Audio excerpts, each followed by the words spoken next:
Hello guys and welcome to one more video about Path of Exile 2. This time we have a more amazing news after that release video packed with so much stuff. After that, DM had the tavern talk with Director Jonathan Rogers and some more news and information was released. It was more like a Q&A. They started by talking how much hype about this game have been generating, increasing for a huge amount of people that are interested on playing this game. They started asking about some classes that are not being released in this early access, which they are still working, like Druid and Hunter. So starting with the real Q&A, how many forms will Druid have? Druid has 3 primary forms, but will have other random shapes. How deaths will work in Atlas map? When you die, you can't resurrect. What about the loot? If a player dies, the others can't collect it? There will be a timer. If not collected, will be free for all to be collected. In Sanctum and Trials, when in party of 3 players, if one player dies, what happens to the rewards? The person who paid the cost, which is the key, the items that come from chests and stuff like that will belong to the key owner. Some people have questions about loot tier. Can you explain?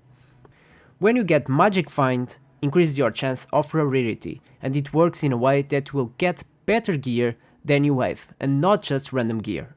Of course, you will still get random gear, but will scale in these sort of tiers that you can't see but they exist.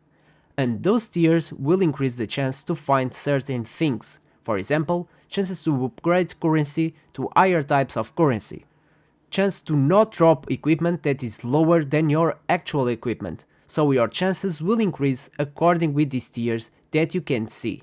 You don't need magic find to increase these chances, but the magic find will increase the chance to upgrade between those tiers.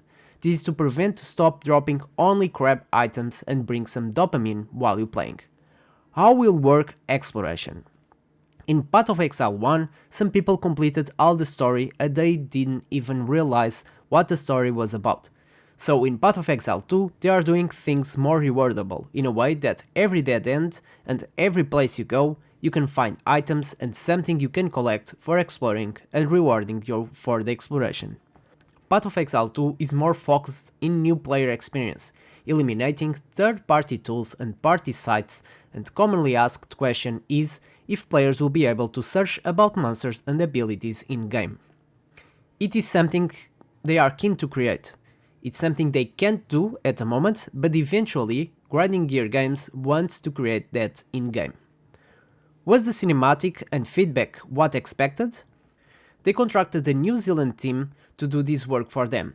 Jonathan Rogers sent the script and he is very happy with the result and feedback. He does a comparison with Blizzard Cinematic, saying he doesn't have the money or resources Blizzard has to spend on these cinematics, but after all, he was happy with that result. Can you give me something good about Path of Exile 2? They will start with easy leaks in Path of Exile 2 at start. In Path of Exile 2, looks like they have an increased power in maps comparing to Path of Exile 1. What do you have to say about this?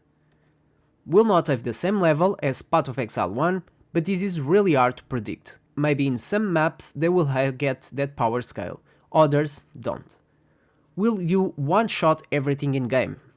Eventually it will happen, but will depend how they manage the number to not get too much out of control. Is there any information about anything related to Righteous Fire? Will not be in early access, but will be very different from what we know. In Atlas, if you die in a map, you can do it again. What happens if you die all around? We will have the ability to completely restart Atlas, so if you completely screw all the way, you can reset it. So there will be 4 alternative paths. If you die 4 times in a row on those 4 maps, the Atlas will automatically reroll and give you new alternatives, so you can play and try it right away. Atlas also will be big enough so you can always go around to get what you need.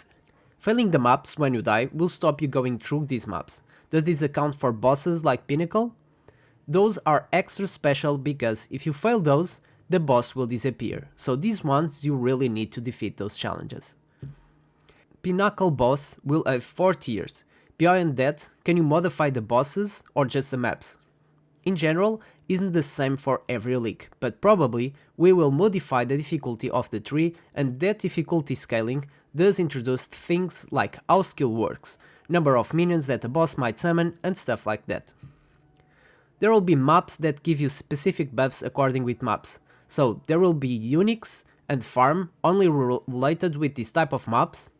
Yes, and they want to do even more, so they aim to give you certain buffs and items related with the theme of the map, so we'll find special spawn conditions for item spawns. How will gem quality work and what impact will do in-game?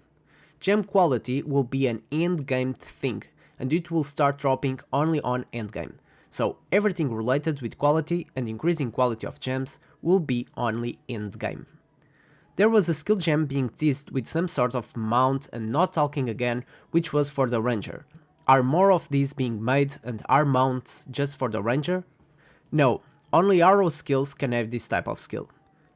Atlas progression can be done in a group. Is it possible to do other content in group as well? The Atlas is only one person state, but everyone will be able to join. Of course, the exploration will be done by the owner of that party. Blood Mage first took Ascendancies as a negative input to the class. I was curious about this decision. Something was not mentioned in the video is that it will let you overcap your life by double. If you picking orbs, you can double the life you have. How many Ascendancies points you'll be able to get in Path of Exile 2? 88 points like Path of Exile 1. Chronomancer looked awesome. How does the freezing time work in party play? It does not stop your friends, only monsters. If you have a controller connected and keyboard, can you use both at the same time? The UI will swap dynamically between each depending on each one you're using, but at the moment does not do that. Mouse and keyboard support for consoles? Not yet, but it's something they will work for. Modifiers for maps? You will find these modifiers in-game. There will be an import-export feature in-game to copy builds from other players. There is a feature unfinished for this, but there will be a way to import and do this. This was the most important questions and answers from this interview. Hope you guys enjoyed this, stay tuned for more content, and as always don't forget to leave that like, subscribe to the channel to follow more content about Path of Exile 2. Thank you so much for the support, and see you next time.